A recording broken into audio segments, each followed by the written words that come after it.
Hello everyone, welcome to another exciting period or time in our race and to have another class. This is another wonderful time and I'm so happy to have you here. And here it said that find the volume of oxygen requires to burn completely 50 cm3 of methane. We have C, carbon to be 12, hydrogen to be 1, oxygen to be 16. Now this is a chemical equation.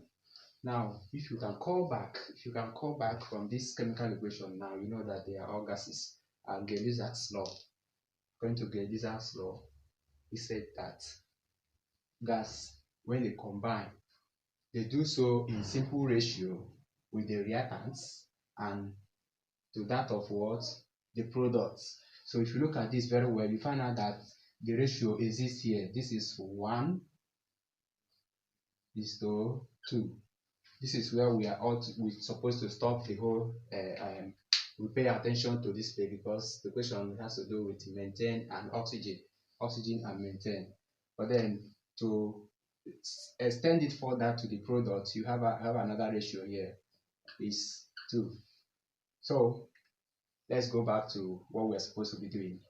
In this case, we have this to be the ratio.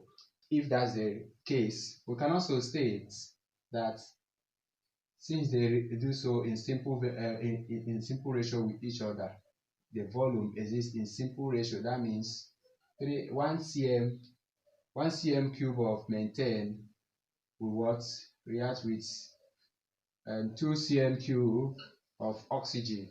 2 cm cube of oxygen. So since we are looking for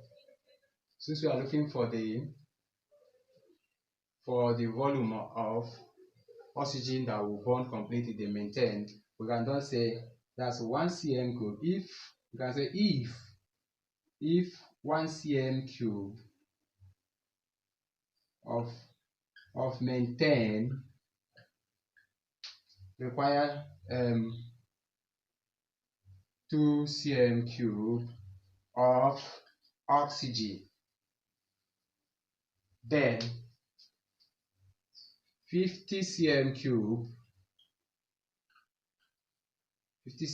of methane will then require 2/1 times 50/1. That will give us what we'll have here should be it should be 100 cm cube of what?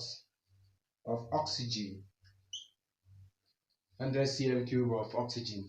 This is because according to Gay Lussac's law, it means that they will always maintain their simple ratio in their combination. The combination of the two reactants must always be, the ratio must be maintained, and then to that of the product. So this is what we have at the end of the calculation. Thank you so much for being a part of the class, and in our next class we're going to look at how we can use volume based on Avogadro's the molar volume.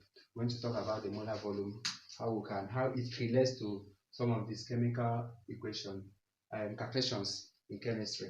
All right, thank you so much for being part of it. Like